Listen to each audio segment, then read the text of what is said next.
সন্ত্রাস, ভোটবাদ এবং মাদক ব্যবসায় বিস্তার করেছে, তার বিরুদ্ধে কেউ কোনো প্রতিবাদ করলে তার গুন্ডা বাহিনী আমরা এই মানববন্ধন থেকে দাবি জানাচ্ছি যে শীর্ষ সন্ত্রাসী মিল্টন, তিনি তার নামে 15-16টা মামলা রয়েছে।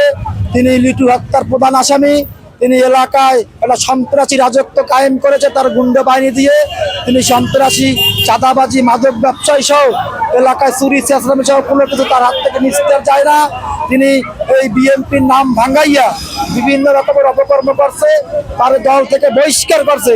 বহিষ্কার করার পরেও তিনি হেভি নেতাদের ছবি তার প্রভাব বিস্তার করিয়ে মানুষকে ভয়ভীতি দেখাইয়া বিভিন্ন রকমের খোঁজবাজি, চাঁদাবাজি তিনি করতে আছে। তিনি এই নতুন বাজার ধরা খাইয়া বাইর খেয়েছে। বাইর খাওয়ার পরে তিনি উদ্দেশ্যমূলকভাবে আমাদের 1 নং ওয়ার্ড আলাদা সড়কে কিছু লোকের নামে মামলা দিয়েছে। তাদের 2 জনকে কাল রাতে গ্রেফতার করেছে। আমরা তাদের নিঃশর্ত মুক্তি চাই এবং মিল্টনের গ্রেফতার চাই। আর আমরা মাননীয় প্রধানমন্ত্রী দেশনায়ক জনাব তারেক রহমান ও বরিশাল মহানগর বিএনপির নেতৃবৃন্দের কাছে আমরা দাবি জানাচ্ছি যে এই সন্ত্রাসী মিল্টন যেন কখনোই দলে বিএনপির পতাকা তলে না আসতে পারে।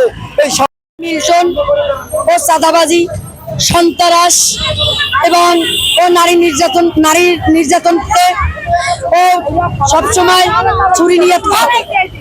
আমরা কালকে রাত্রে আমারে নিয়ে পরে ধরতে গেছে। আমি দেখছি যে প্রশাসন আসছে, তখন আমি যাইতে নিছি। আমার স্বামী আর আমি যখন যাইতে নিছি তখন ও আমারে ধাওয়াইছে, আর ছেলে নিয়ে ধাওয়াইছে, নাইম এবং মিল্টনের ছেলে আর মিল্টন। তখন আমি দৌড়াইয়া গেছি, যাইয়া তখন আমি বলতেছি যে এখানে কি হয়েছে। মিল্টন আমারে কইছে, আমার স্বামীরে হুমকি দিতে আছে, তুই যদি ওখানে যাও। তখন আমার স্বামীর আমি কইছি তুমি চলে যাও। তখন আমার স্বামী ঘরে গেছে, যাইয়া ঘরটা আটকাই দিয়েছে। তখন আমি বাজারে, তখন আমার বলতেছে মিল্টনের ছেলে আর নাইম, তখন আমাকে হুমকি দিতে আছে।